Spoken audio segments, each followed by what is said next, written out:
Hai, oke, kembali lagi di channel Tech In. Nah, bulan lalu gua udah kasih racikan 4 juta dan 5 jutaan. Tapi itu dalam video yang terpisah. Yang pertama untuk kuat kerja lembur, satu lagi untuk yang kuat gaming. Nah, tapi pada hari ini gua kasih lagi untuk racikan yang langsung aja. Ini untuk gaming. Ya. Otomatis apa untuk kerja lembur? Hajar aja, boy. Nah, oke. Jadi video kali ini lebih khususnya untuk racikan untuk gaming sih ya. Lebih lebih powerful gamingnya dibandingin yang bulan lalu gitu. Nah, jadi di sini menggunakan discrete GPU. Ya masih ada juga sih yang pakai IGP integrated GPU, tapi ya ada juga yang pakai discrete GPU. Harganya range-nya masih sama 4 juta 5 jutaan. Jadi nggak terlalu over budget banget gitu lah ya. Langsung aja kita masuk ke videonya. Nah, oke, di sini yang pertama yaitu gua mulai dari yang paling murah dulu nih ya. Yang paling murah di sini gua nggak pakai Athlon ataupun yang Pentium, yaitu gua menggunakan AMD Ryzen 3 2200G. Yap. Ini walaupun agak lawas, agak jadul, tapi nggak terlalu jadul. Ini masih powerful untuk tahun 2021 ini.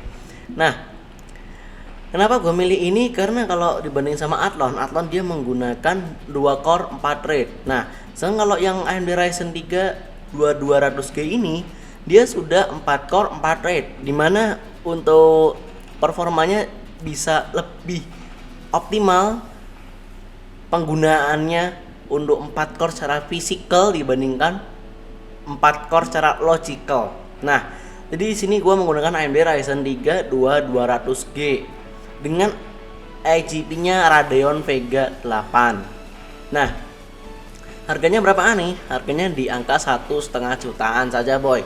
Nah, terus lanjut lagi ke motherboardnya. Motherboardnya masih sama dengan bulan lalu, yaitu A320M.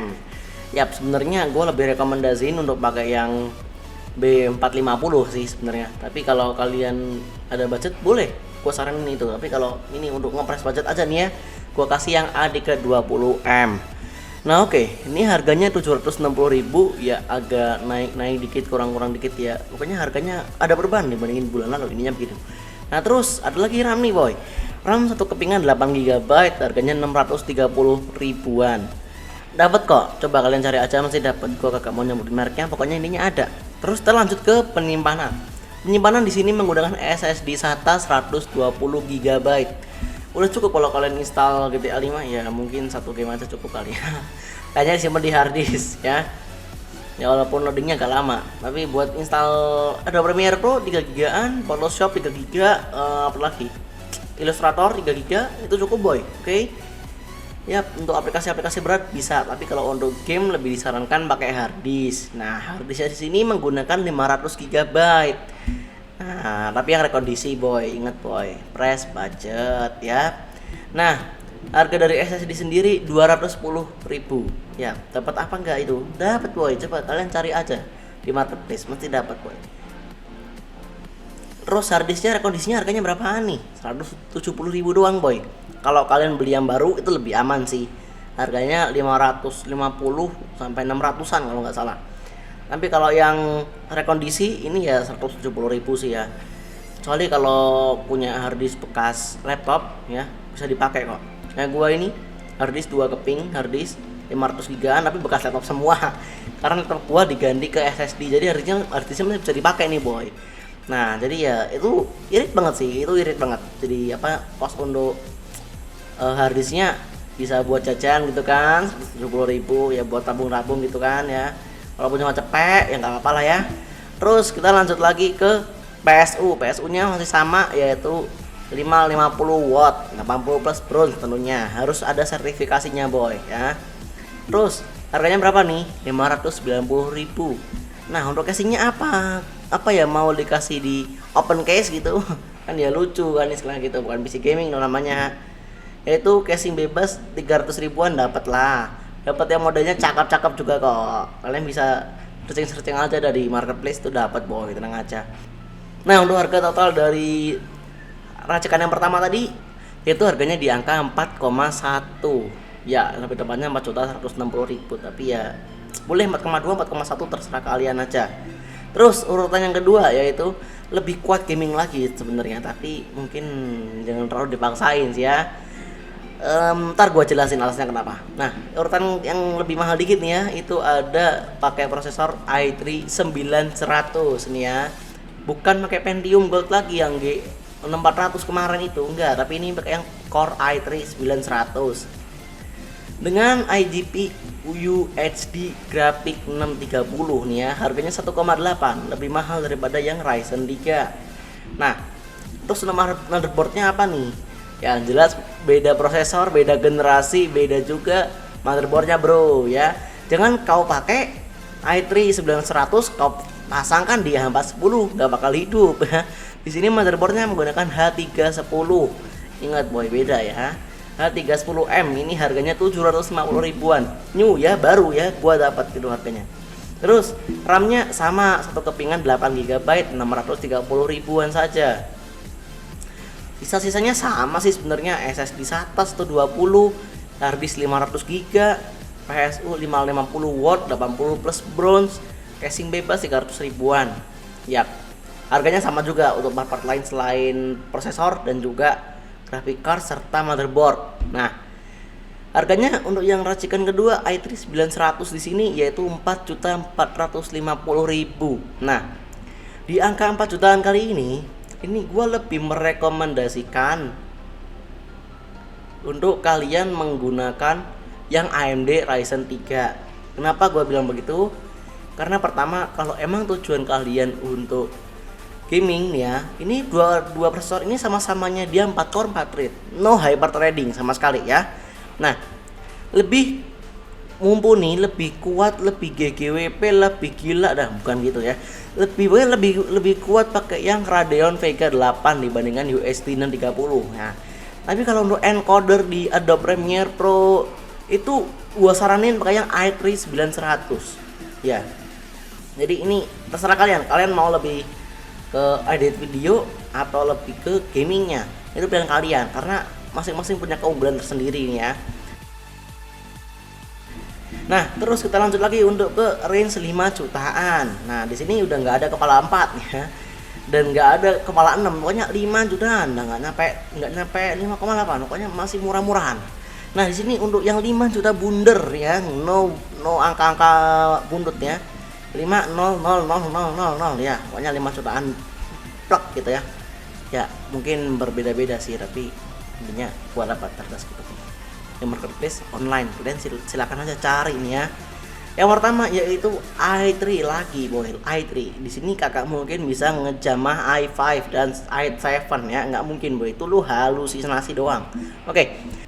Di sini udah i3 gua menggunakan i3 10105. Ya, bukan 10100 lagi tapi 10105. Yap, selisihnya 0,1 GHz sama 0,1 juga. Jadi sama yang 10100 kemarin itu kalau yang base clock dia 3,6, kalau 105 ini 3,7. Kalau untuk boost clock kalau yang 10100 itu di angka 4,3, kalau yang 10105 di sini 4,4 ya. Selisih cuma 0,1 tapi harganya sama ya. Enggak apa-apa kalian beli yang 10105. Diuntung gitu kan, speednya lebih tinggi. Nah, di sini masih menggunakan IGP juga, yaitu UHD 630 boy. Nah, 630. Harganya dari prosesornya sama 2.200.000. Mungkin ada perubahan dibandingkan yang bulan lalu. Gua lupa bulan lalu tuh harganya berapaan. Pokoknya berbeda kok. Nah, untuk motherboard di sini bukan H310 lagi, tapi udah balik lagi boy, H410M. Harganya 900 ribuan dapat boy. Karena H410 tuh termasuk motherboard murah ya. Harga 900 1 juta dapat boy itu boy.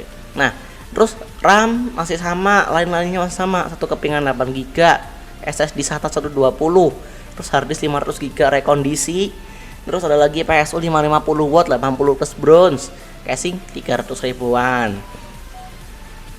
Nah, terus harganya berapa nih? Harganya kalau yang gua survei nih ya, gua ambil berdasarkan rata-rata harga di e-commerce, yaitu harganya 5 juta bunder ya, nggak pakai lebih-lebihan tapi 5 juta pas. Tapi kalau mungkin kalian mengalami sedikit perubahan ya, lebih tinggi atau mungkin dapat yang lebih murah, itu ya tergantung kalian. Nah, terus di sini urutan yang berikutnya lagi nih di range 5 jutaan yang lebih powerful lagi, yaitu AMD Ryzen 3 3200G. Nah, dengan IGP yang masih sama, yaitu Radeon Vega 8. Harganya di range 2,8 jutaan. Nah, ini kalau di range 5 juta ini sebenarnya agak lucu. Yang pertama begini, dia 3200G sama 2200G ini masih membawa hal yang sama, yaitu 4 core 4 thread non hyper threading ya. Sedangkan kalau untuk yang Ryzen 3 yang ntar akan gua bahas dan juga i3 105 tadi itu sudah hyper threading, jadi 4 core 8 thread. Nah, tapi tetap boy, gua balik lagi ke yang gua udah omongin tadi sebelumnya. Kalau untuk encoder video lebih disarankan pakai yang i3, tapi kalau yang untuk gaming lebih disarankan pakai yang Radeon Vega 8 boy. Jadi terserah kalian lebih memfokuskan di bagian mana. Nah, oke. Terus di sini motherboardnya masih sama juga, yaitu A320M. RAM sama 1x8 GB. Terus SSD SATA 120 GB, harddisk 500 GB rekondisi. Terus PSU 550 watt 80 plus bronze dan juga casing 300 ribuan. Nah, terus kita masuk lagi di urutan kelima. Nah, urutan yang kelima dan keenam ini udah menggunakan discrete graphic card. Nah, oke. Di sini urutan yang agak naik sedikit ya, yaitu AMD Ryzen 3 3100. Nah, jadi di AMD Ryzen 3 3100 di sini dia sudah menggunakan hyper threading, nggak seperti kakaknya yaitu 3200G. Di sini dia sudah menggunakan hyper threading, yaitu 4 core 8 thread. Untuk harganya 1,8 juta. Ya, harganya sama kayak yang i3 9100. Harganya agak mirip-mirip, tapi cuman beda di ya kartu grafis. Nanti kita bakal bahas kartu grafisnya apa. Nah, oke. Di sini untuk kartu grafisnya menggunakan GT 1030. Sebenarnya ini menjadi alternatif 1080 Pilow sih ya. Ya, GTA 5 hajar boy. Resolusinya 1080p tapi preset low ya. Jangan kau kasih di ultra high, ya gak bisa jalan boy ya. Oke, terus harganya berapa nih? Apakah harganya selangit? Enggak boy. Untuk kartu grafis alternatif terbaik satu ini harganya enggak nyampe mahal-mahal. Hanya 1.250.000-an saja. Nah, sebenarnya kalau ditarik kesimpulannya secara performa antara Radeon Vega 8 dan juga GT 1030 itu sebenarnya mirip-mirip. Yap, mirip-mirip. Tapi kalau untuk encoding lebih disarankan pakai yang Nvidia GeForce GT 1030 dibandingkan yang Radeon Vega 8. Kalau untuk gaming mirip-mirip ya, keduanya mirip-mirip. Jadi ini adalah alternatif terbaik kalian. Nah, terus untuk motherboardnya masih sama dengan sebelumnya, A320M. Harganya sama 760.000. Sisanya ya sama lagi, satu kepingan 8 GB RAM. Terus SSD SATA 120 GB. Harddisk 500 GB rekondisi. Habis itu PSU 550 watt 80 plus bronze, casing 300 ribuan. Nah, ini totalnya ada di harga 5.700.000. Ya 5.710. Pokoknya 5,7-an. Nah, terus masih di range yang sama 5,7-an lagi kita mendapatkan yang lebih powerful lagi nih ya boy, yaitu Intel Core i3 10105F. Nah, ini untuk harga prosesornya lebih murah boy, yaitu 1.450.000 saja. Terus ada lagi kartu grafisnya, bukan menggunakan GT 1030 lagi bang, tapi sudah menggunakan GTX 750. Yap, istilahnya Lord chest planknya gitu kan dari Nvidia. Harganya walaupun agak ada peningkatan 200.000, tapi juga prosesor dimurahin juga 300.000. Nah, jadi range-nya kurang lebih plus minus sama, tapi kita dapat yang lebih powerful lagi.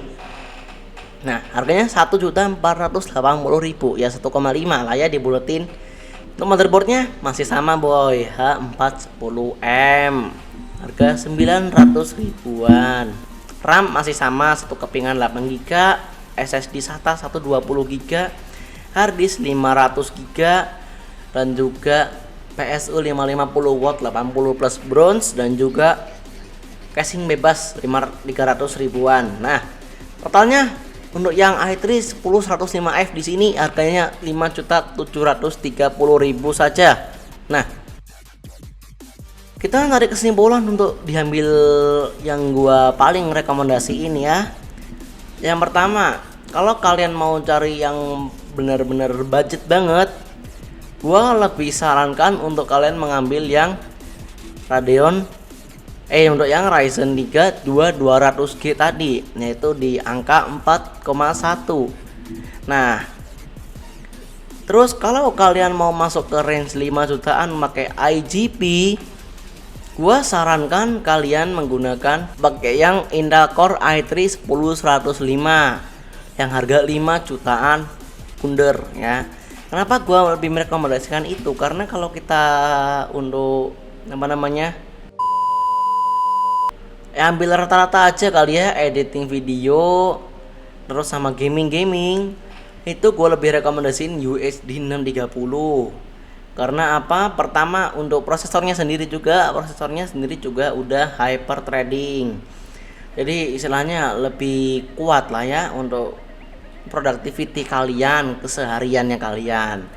Nah, kalau untuk yang Ryzen 3 200G di sini secara IGP-nya dia emang lebih oke. Tapi juga untuk sesi harga juga ya kurang make sense aja sih ya, karena juga 3200G ini dia keluaran tahun 2019 ya.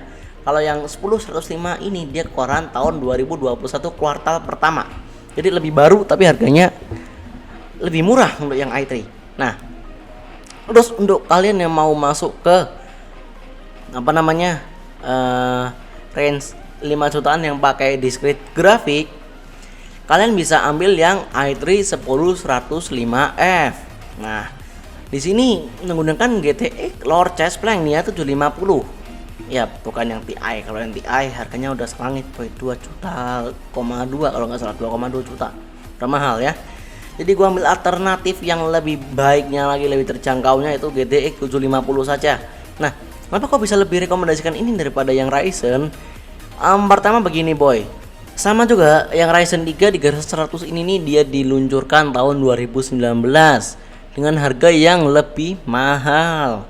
Nah, kita bisa lebih murah mengambil di i3 10105F. Nah, di harga yang lebih murah 300 ribuannya gitu kan. Nah, kalau untuk performa dibandingkan GTX 1030 jelas jauh boy ya, jelas jauh banget. Nah, ini gua bisa lebih bilang ini yang paling gua rekomendasiin dari antara 6 racikan yang tadi gua udah bilang. Karena apa? Sama-samanya i3 10105, dia untuk GTX 750 ini performanya jauh lebih kencang dibandingkan yang UHD 630. Nah, jadi walaupun kalian ambil yang 105F nggak masalah, tapi pakai yang discrete GPU GTX 750. Nggak bottleneck kok boy, nggak bottleneck, tenang aja ya. Ini untuk yang Intel i3 dan Ryzen 3 3100 sudah menggunakan 4 core 8 thread semua. Tapi ya kembali lagi kepada kalian masing-masing. Kalau kalian lebih cari murah, lebih cocok yang Ryzen 3 3100. Ini yang sama-sama menggunakan discrete GPU nih ya. Kalau kalian mau cari yang powerful dengan harga nambah 40.000 lah ya, 5750 totalnya, kalian bisa ambil yang pakai GTX 750. Nah, kenapa GTX 750 gak gua pasangkan saja di Ryzen 3? Ya karena pertama harga prosesornya sendiri sudah mahal. Sebenarnya kalau mau kita jejerin antara 10105 dengan yang Ryzen, kita lebih cocok untuk memperbandingkannya dengan Ryzen 3 5300G dibandingkan 3200G. Performa untuk gaming lebih meningkat lagi boy. Nah, tapi untuk price budget yaitu kita menggunakan GT 1030. Nah, sebenarnya gua lebih paling rekomendasiin tuh yang i3 10105F dengan GTX 750 boy. Nah, kalau kalian punya referensi yang lain silahkan, terserah kalian sendiri. Gua hanya memberikan rekomendasi dan juga saran racikan yang masih cocok lah untuk tahun 2021 bulan Oktober kali ini. Nah, jadi videonya hanya sampai segini aja kali ya, karena aku juga tidak mempunyai produk fisik yang untuk kita tes gaming sendiri. Tapi ini gua ambil berdasarkan kesimpulan-kesimpulan orang yang run benchmark dan juga testing gaming yang ada di luar. Yap, nggak bisa tarik kesimpulan, paling recommended racikan yang ke-6. Oke, so di sini gua pamit undur diri. See you next time and then bye bye.